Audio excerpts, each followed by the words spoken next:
Paz do Senhor para os irmãos, prazer muito grande voltar aqui, estarmos juntos. Obrigado. Para meditarmos na palavra de Deus. É sempre uma alegria poder estar ao lado do pastor Joelson. Estamos, essa semana, nós estamos comemorando lá os 10 anos, da nossa congregação ali no centro. E tudo que a gente conquistou ali, nós temos aqui alguns irmãos, que fazem parte daquela história. E passamos ali durante um bom tempo, pelo menos a metade do tempo que nós temos ali. Os irmãos estavam com a gente, trabalhando para o Senhor, servindo ao Senhor ali. Saímos do nada, éramos uma equipe bem pequena, menos de 20 pessoas, e a gente teve a oportunidade, de, com a graça de Deus e junto com os irmãos, servi-lo e ver a obra de Deus crescer a tal ponto que essa igreja aqui foi também estabelecida, pôde ser estabelecida, Então a história da nossa igreja ali no centro é assim. A Assembleia de Deus lá em São Vicente, que fez 80 anos esse mês. São 80 anos a igreja servindo ao Senhor, Meu avô foi o primeiro a se converter nessa igreja, imagina. Então eu tenho uma história muito estreita com essa igreja. Nasci lá. Lá fui apresentado ao Senhor, depois me batizei aos 13 anos de idade. Aos 23 me casei com a jovem mais bonita que tinha na igreja, de lá mesmo, lá dentro. E ali apresentei os meus filhos ao Senhor, tive o privilégio de eu mesmo batizar os meus filhos. Então são muitas histórias ali e... Estando como pastor da igreja, Deus colocou no nosso coração essa missão de abrirmos o trabalho ali no centro da cidade. E foi um tempo muito difícil, um tempo de negação muito grande. Foram 2 anos de negação, não querendo ouvir o que Deus tinha determinado que eu fizesse. Mas chega um tempo que Deus sabe convencer a gente, Deus sabe convencer a gente. E eu cedi e viemos numa caravana muito grande, o pastor Joelson junto. A caravana que veio grande foi só para inaugurar. Depois o pessoal foi embora para casa e ficamos uma equipe de menos de 20 pessoas para dar prosseguimento ao trabalho. E a gente pôde contar com a ação do Espírito Santo de Deus. E por isso a obra de Deus cresceu ali naquele lugar, coisas inexplicáveis foram acontecendo e chegando ao ponto da gente superlotar, não tinha mais onde pôr gente. E a gente teve uma visão, de crescimento que foi abrir esse trabalho aqui para que a igreja pudesse continuar crescendo, tivesse espaço para crescer. E depois que a gente fez... Aliás, quando a gente abriu a de Meraruama ali, a gente achou uma loucura, e foi mesmo, Porque a igreja lá em São Vicente, depois que abriu, sentiu. O grupo que saiu fez falta, apesar de pouca gente, mas fez falta. E depois o pastor Joel veio para cá também, o grupo fez falta lá, foi um tempo árduo de adaptação para conseguir tocar o trabalho sem aqueles irmãos. Sempre muito difícil. Mas, como eu disse, o Senhor nos deu graça. E nós chegamos até aqui porque o Senhor está nos sustentando. E essa semana nós vamos comemorar, no final de semana, no sábado principalmente, vamos comemorar 10 anos daquela obra. E felizes demais com tudo que Deus está fazendo conosco. E felizes também pelo que Deus está fazendo com os irmãos aqui, A obra tem crescido, eu olho assim, eu reconheço talvez menos da metade, né? Muita gente nova que eu não conheço ainda, mas louvo a Deus pela vida dos irmãos que estão aqui. Eu quero trazer uma palavra que essa semana está no meu coração para os irmãos.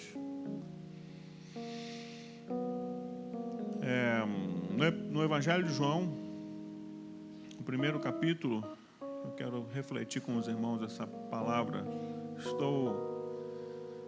A gente que é ovelha, a gente rumina a palavra. Você sabe o que é ruminar, né? Só os mais experientes sabem o que é ruminar. Depois você procura no dicionário. Pergunta ao Google. Ruminar é quando o animal come, ele tem um processo digestivo que o alimento volta à boca, né, para continuar digerindo. Então parece nojento, mas é um processo natural. A ovelha faz isso. Então tem palavra que ela vem e a gente fica comendo dela muitas vezes, né? Muitas vezes. Então essa é uma daquelas palavras. Evangelho de João, primeiro capítulo, eu vou ler do versículo 46 em diante.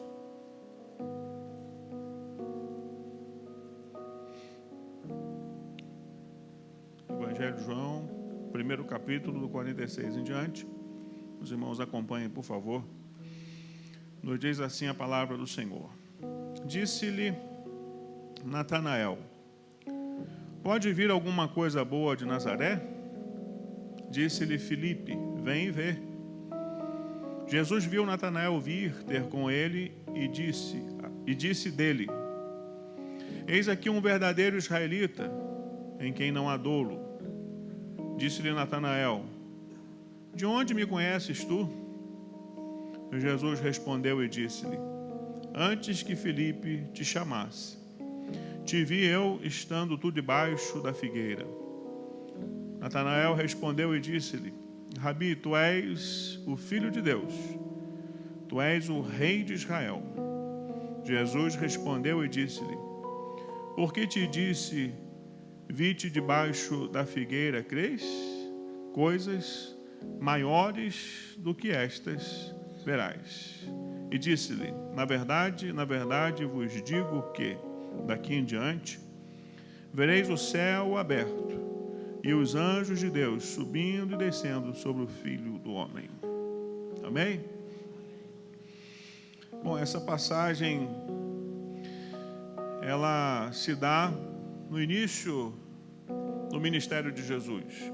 Jesus, ele está escolhendo os seus discípulos, está selecionando. E nesse início de jornada, das escolhas, Deus escolhe um chamado Filipe.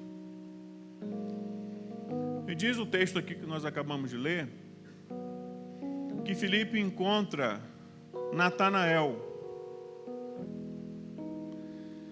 E ele fala a Natanael: Natanael, olha,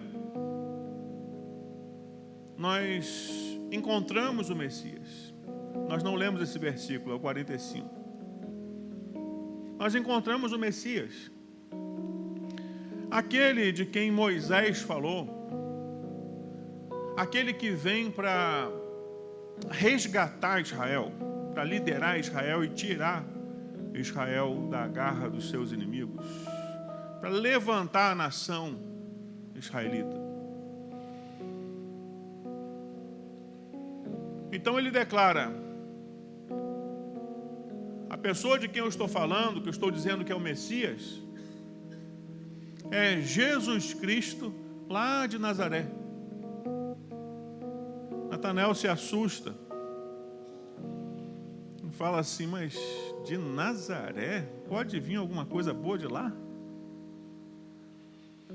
Então Filipe diz: olha, vem cá para você ver.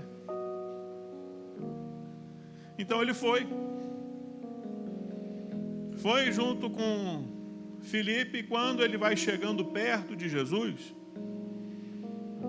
Jesus já de imediato dá um testemunho dele, diz: eis aí, ó, um cara sério, verdadeiro israelita, um cara comprometido. Aí Natanael fala com Jesus: me conhece da onde? Aí Jesus fala para ele: olha, antes que Filipe te chamasse, eu vi você lá debaixo de uma figueira. Aí ele observa que há algo diferente em Jesus. Ele diz: verdadeiramente, o Senhor é o Messias, é o Cristo. Aí Jesus reclama com ele, dizendo: mas como assim? Só porque eu disse que te vi lá debaixo da figueira, você creu? Coisas maiores do que essas você vai ver. Uma história muito simples, né? Só que quando li essa passagem, ela falou comigo sobre maturidade cristã. Maturidade cristã. Porque vamos observar bem a situação. Natanael era um judeu. Todo mundo que conhece um pouquinho da cultura deles vai saber que eles são muito bem educados, são muito bem ensinados. Desde muito novinho, os israelitas, os judeus, eles vão aprendendo sobre a sua cultura. Eles são, muitas das vezes, até quase que obrigados a decorar textos do Antigo Testamento, o profeta Isaías principalmente, e do Pentateuco.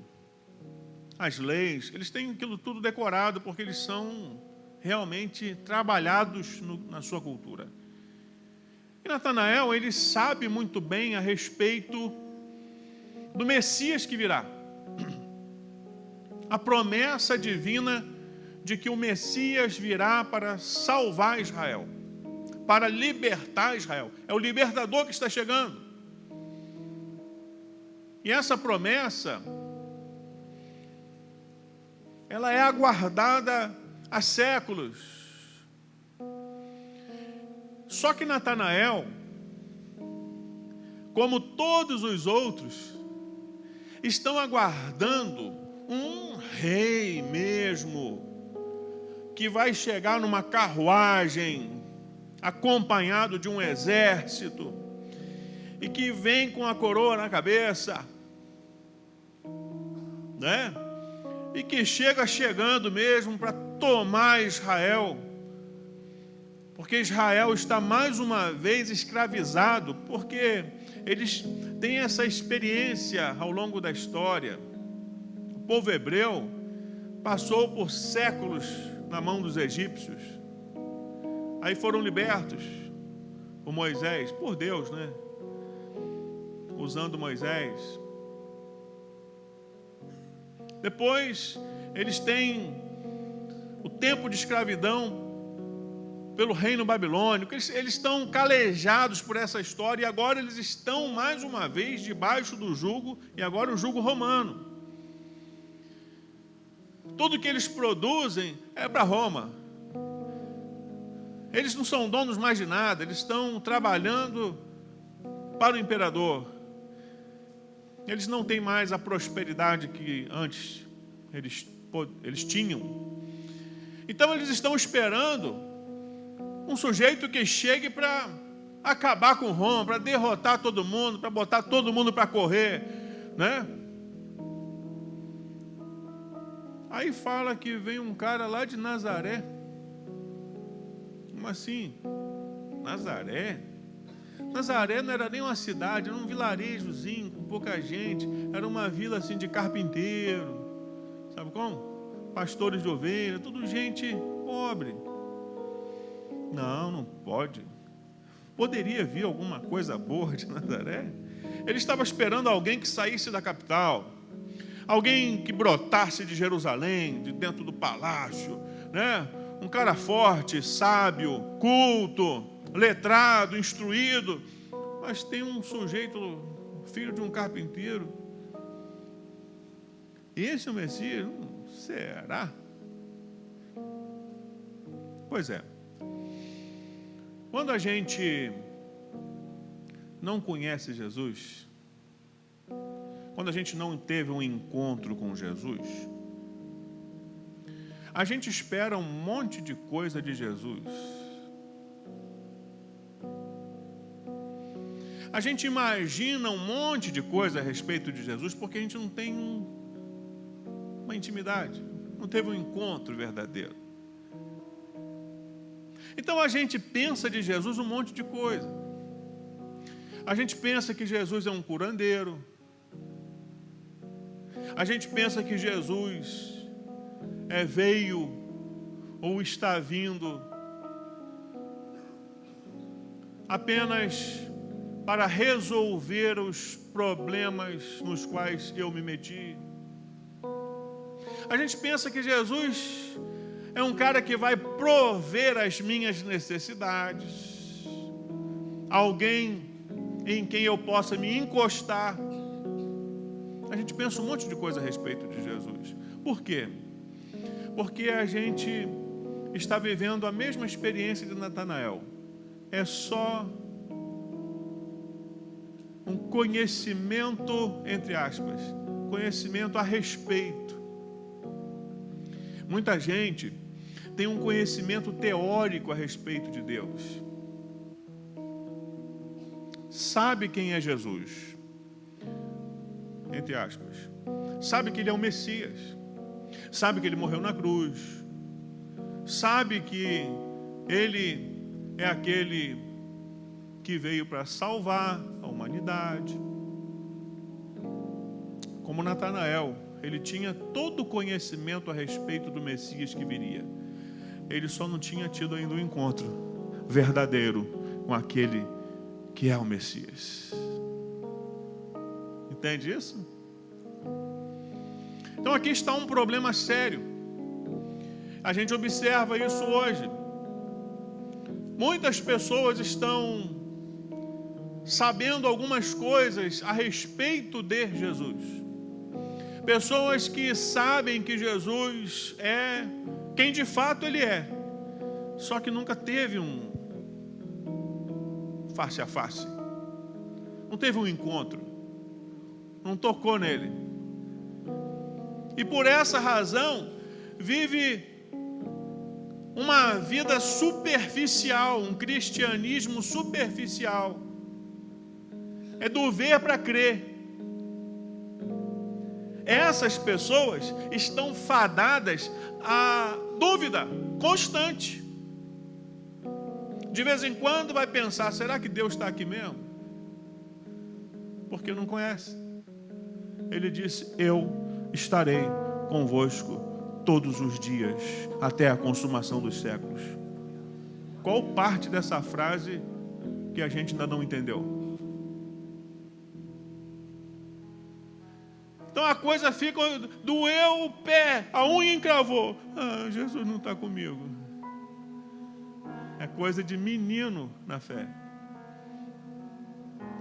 Ah, estou com febre. Ah, Deus está pesando a mão. Já viu isso? É porque ainda não conheceu Jesus. Só que aí vem a segunda fase da história.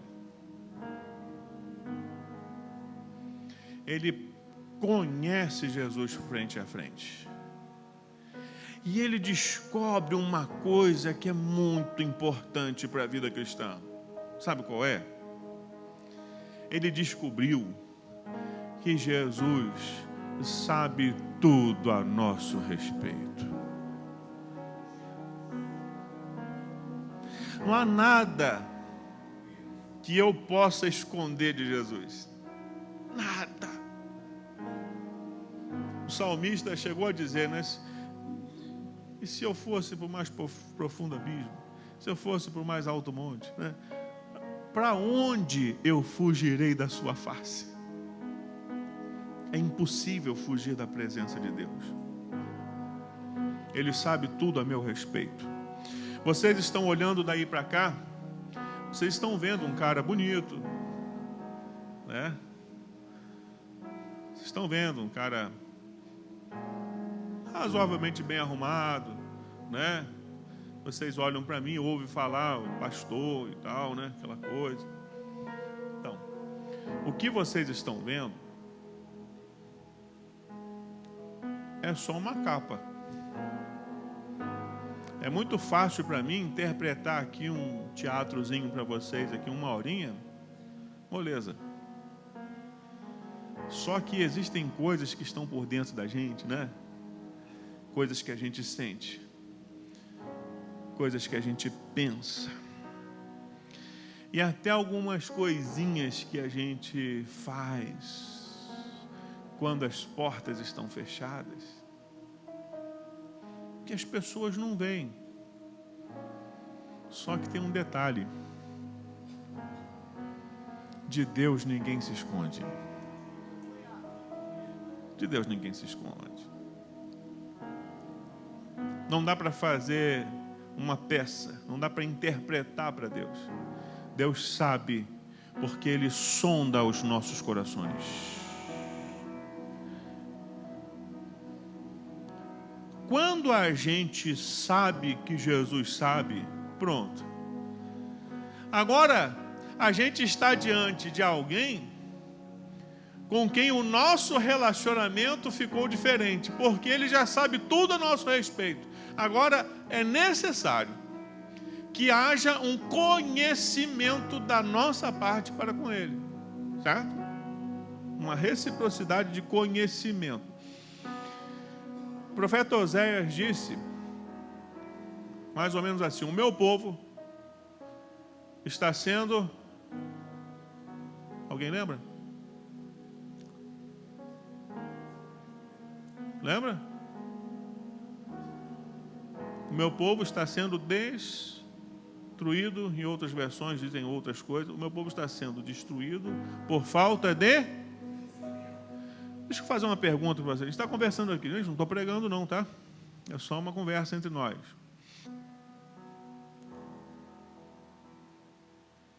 Vocês acham mesmo que está faltando conhecimento teológico? Hoje em dia? Alguém pode até não se interessar, tudo bem.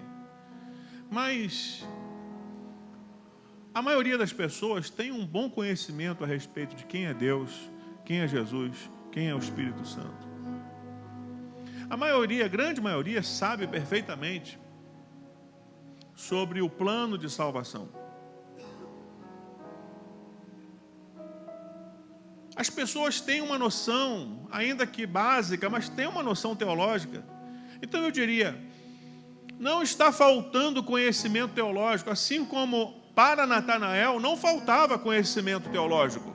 Ele sabia que Deus levantaria o Messias para salvar Israel. Ele sabia a respeito, porém, ele não tinha conhecimento. O conhecimento que a Bíblia fala é de intimidade. O que falta nas pessoas não é conhecimento teórico a respeito de Deus. Está faltando é intimidade com esse Deus. Entende? A intimidade é que transforma, é que faz amadurecer o cristão. Saber quem ele é na prática. Saber como que ele age. Reconhecer as ações dele nas nossas vidas. Não é verdade? Porque, imagine os irmãos, presta atenção.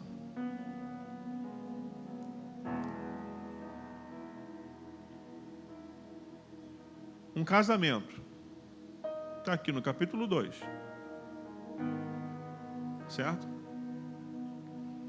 De repente, falta o vinho. Maria conversa com Jesus. Aí Jesus vai, conversa com os empregados e manda que eles encham talhas de água. Eles enchem. Depois ele manda que os serviçais peguem daquela água e levem para o chefe da festa. E eles fazem. Quando a água chega lá e o cara bebe, é vinho. Jesus tem os seus meios de trabalhar. Ele faz milagres por meio das mãos de pessoas. Se você não reconhecer isso, você acha que foi o médico que te curou.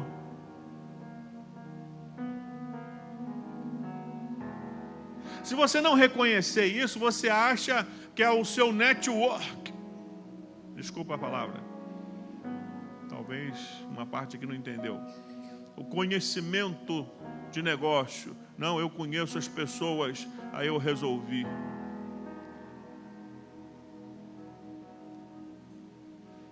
A sabedoria que eu tenho. Eu sou o cara. Você não reconhece que é Jesus quem está fazendo. Por quê? Você não tem intimidade com ele. Estou falando você no modo de falar, né? Não são vocês, não. A pessoa que pensa dessa forma, que age dessa forma. Por falta de intimidade, as pessoas não conseguem ver que Jesus está fazendo coisas o tempo todo na nossa vida.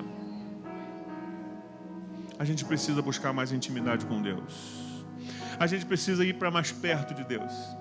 A gente precisa viver uma vida mais próxima. Para que a gente possa dizer que de fato a gente conhece Ele.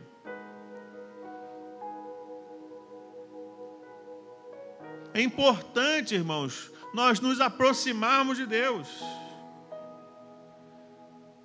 Porque aquele que anda em direção a Deus, o encontra. Porque está escrito, chegai-vos a Deus e Ele vem ao encontro. É assim. Muitas pessoas, repito, estão vivendo um evangelho muito raso. Mas aí tem um encontro com Jesus. E quando encontra com Jesus, descobre que Jesus sabe tudo a seu respeito e agora começa a querer conhecer esse que sabe tudo de mim. Esse que me ama, ainda que eu ainda não o amasse. Esse que cuida de mim, ainda que eu não percebesse. Esse que sempre esteve ao meu lado. Ah, eu não era crente, eu não sabia que... Mas todo mundo reconhece. Se chegou até aqui, foi porque o Senhor sustentou a vida. Senão não seria possível. Então a pessoa andou lá, estava dentro da boate, estava cheirando, estava bebendo, estava se prostituindo, e outros fazendo outras coisas, talvez ainda piores do que essas. Mas consegue enxergar, eu cheguei até aqui, porque naquela época, apesar da minha ignorância, da minha cegueira, Jesus estava me sustentando. Ele me livrou e hoje eu estou aqui na presença dele. Amém, irmãos? Isso é maturidade. Natanael foi rápido, amadureceu. Mas quando ele conhece, sabe, ele se encanta e ele pensa, ele revelou a minha vida. Ele viu que eu estava lá embaixo, ficou assustado, achando muito. Aí Jesus falou assim, olha, você está impressionado só porque eu disse onde você estava? Coisas maiores do que essas você verá. Então eu quero dizer para você nessa noite, é que quando a gente se aproxima de Deus, a gente começa a ver coisas maiores. Porque, observem comigo, vamos lá. Natanael, a partir dali, ele começou a caminhar com Jesus. Ele começou a ver, assim como os discípulos, outros de Jesus, ele começou a ver as coisas maravilhosas que Jesus fez. Certamente ele viu a água se transformar em vinho. Ele viu 2 pãezinhos, aliás, 2 peixinhos e 5 pãezinhos alimentarem uma multidão de milhares de pessoas. Como pode ainda sobrar? Ele viu o paralítico levantar. Ele viu o defunto sair de dentro do túmulo. Ele viu coisas extraordinárias acontecendo. Só que ele viu coisas ainda maiores do que essas. Ele viu um grupo de pessoas trazer uma mulher que fora encontrada no ato do adultério. Trouxeram a presença de Jesus e disseram: a lei diz que quem comete tal pecado vai ser apedrejado até a morte. E você, o que diz? Lembra o que Jesus disse? Claro que não, ele não disse nada, né? Jesus não disse nada. Ele escrevia com o dedo no chão. Fizeram a pergunta de novo, aí ele disse. Ele não respondeu a pergunta. Ele disse: então executa. Mas só taca a pedra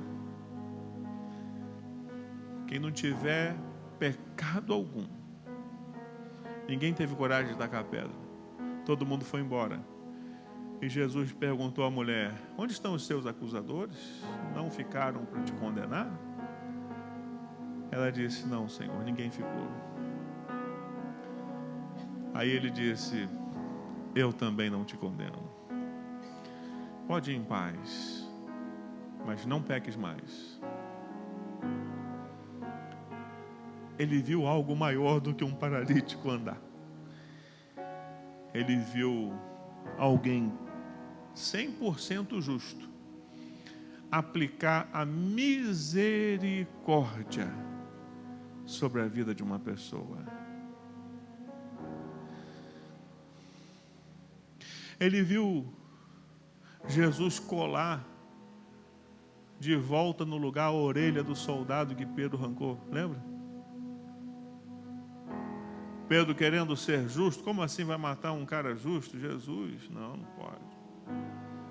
Passou a espada na orelha do soldado. Jesus pegou, eu imagino, não está escrito na Bíblia não, mas eu imagino ele tirando a areia, foi no lugar e, botou de volta. Misericórdia quero, e não sacrifício.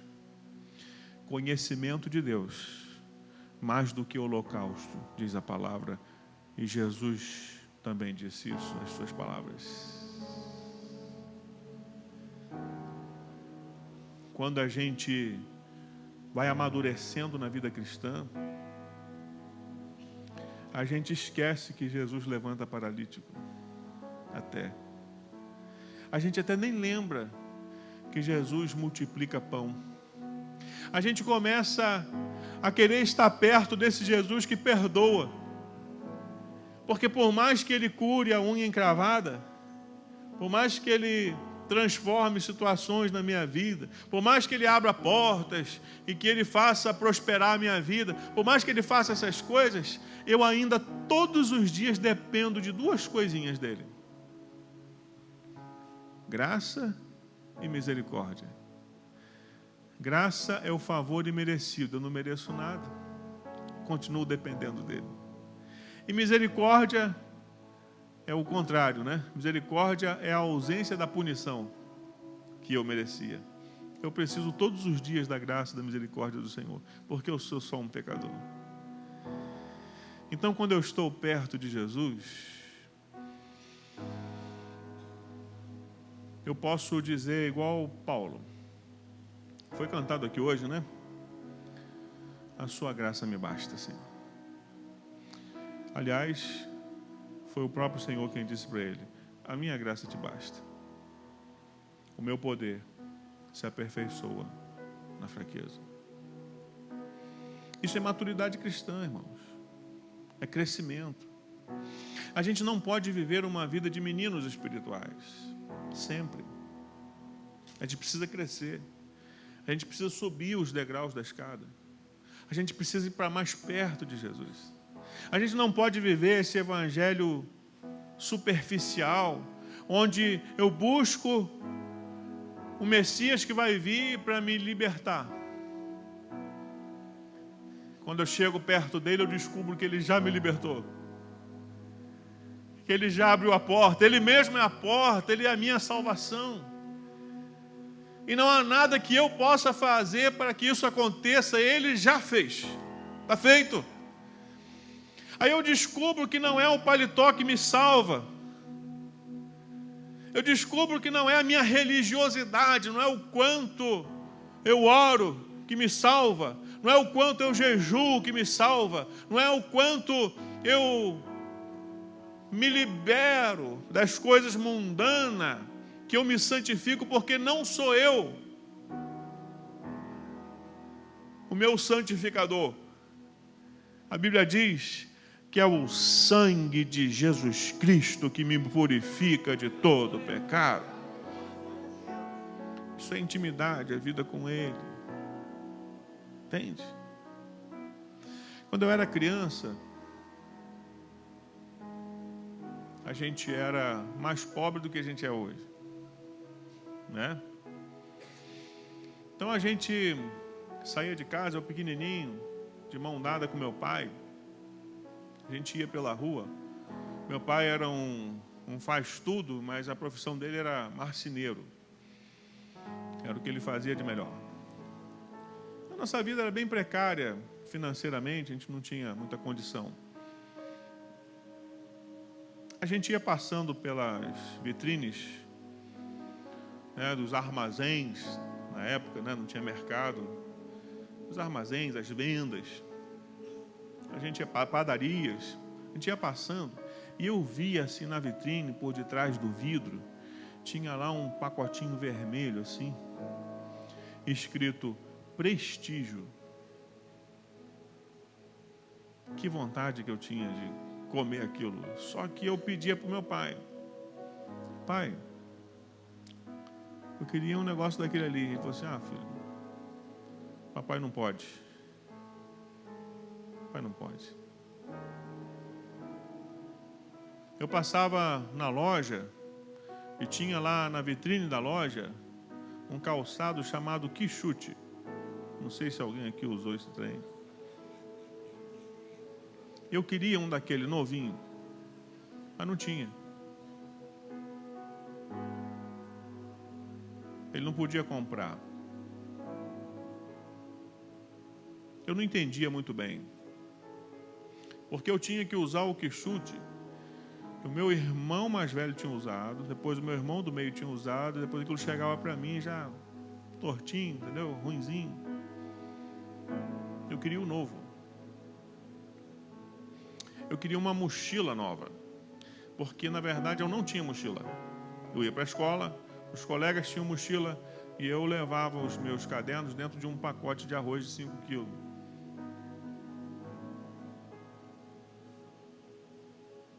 Na escola tinha alguns companheiros que usavam o mesmo pacote e a gente se aliava para sofrer o bullying junto, né? A gente vivia tranquilamente, não tem problema nenhum, graças a Deus, com isso. Mas eu queria, poxa, meu pai pobre, não tem como comprar. Eu queria que ele comprasse, mas ele não compra. A gente usava as roupinhas da doação. Tinha um colégio lá no Niterói. Eles mandavam umas roupas para cá. Aí eu olhava para meus colegas, todo mundo igual. A camisa igual, todo mundo. E era assim, eu queria a roupa nova, mas não podia. Eu queria que meu pai me desse isso e ele não dava. Sexta-feira agora, Meu pai fez 82 anos. Agora eu cresci. Eu juro para vocês que eu não quero nada mais dele. Tudo que eu quero é que Deus dê um pouquinho mais de vida para ele, para eu ficar mais um tempo com ele. Estar com ele para mim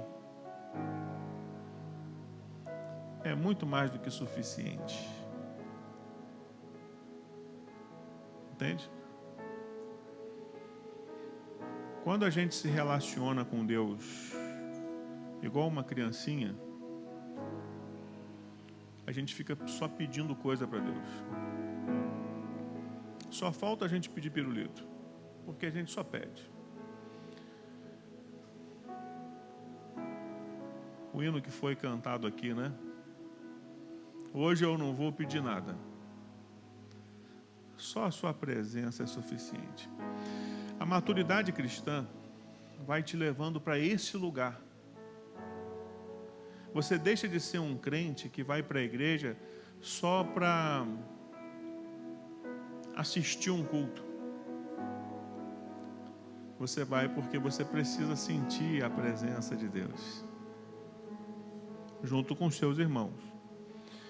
Porque essa presença você sente na sua casa. Ainda que às vezes você não sinta arrepio, mas você vê Deus agindo na sua vida. Você vê Deus abrindo portas. Mas muito mais, na hora da angústia, da aflição, você corre para os braços dele, porque ele é o socorro bem presente na hora da angústia. Você passa a viver uma vida diferente. Então o que eu estou trazendo para vocês aqui nessa noite não é nada demais no sentido da profundidade teológica, mas você não imagina a cura que é para quem conhece Deus e vive com Ele. Você vê Deus o tempo todo cuidando de você, transformando a sua vida o tempo todo. Você descansa nele, que é o ápice de uma vida cristã consolidada. É quando você consegue descansar em Deus, apesar de todas as circunstâncias da vida. Você sabe que Deus está contigo. Isso resolve você. A depressão vai embora. A ansiedade some. Porque você está junto dele. Ele é o seu pai. E você não quer estar com ele pelas coisas que ele te dá. Você quer estar com ele. Entende? Então ele te dando o que chute ou não, você comendo o prestígio ou não, você está segurando na mão dele, você está andando pela calçada com ele. A presença dele é suficiente. Aí você para de reclamar da vida. Você começa a achar até o café mais saboroso. Entende?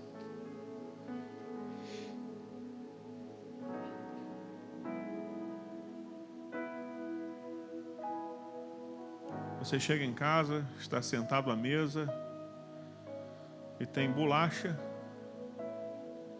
creme crack e tem o pão de sal, pão francês já dormido.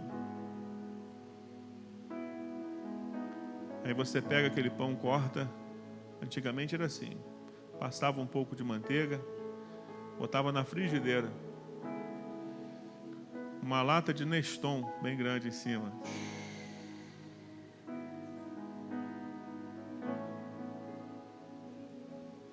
Leva aquilo com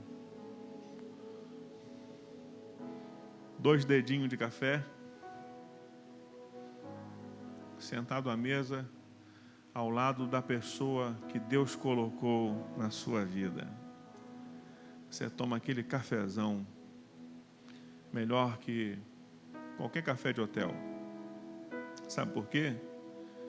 Porque quando a gente conhece o Senhor verdadeiramente, entra no nosso coração um segredo. Sabe qual é? Uma palavra chamada contentamento. Você fica contente com o que Deus está fazendo na sua vida.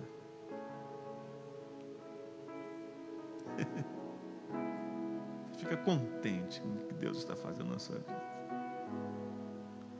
Não existe coisa melhor no mundo. É quando você reconhece que Deus está dirigindo a sua vida. É sinal que você saiu da direção. É sinal que você confia de fato nele. E agora você vai começar a ver coisas maiores do que você já viu.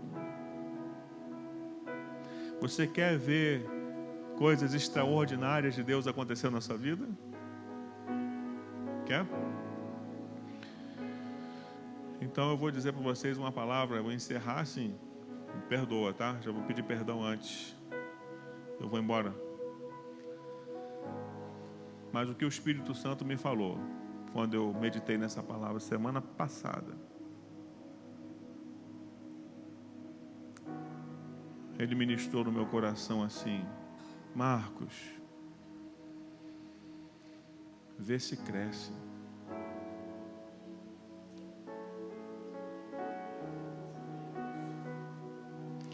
Eu queria que você fechasse os seus olhos, que você dissesse o seu próprio nome, o seu nome mesmo, e depois do seu nome você diz essa frase: fulano, vê se cresce.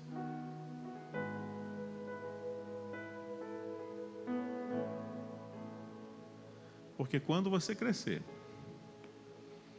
Deus vai fazer coisas de gente grande com você. Amém?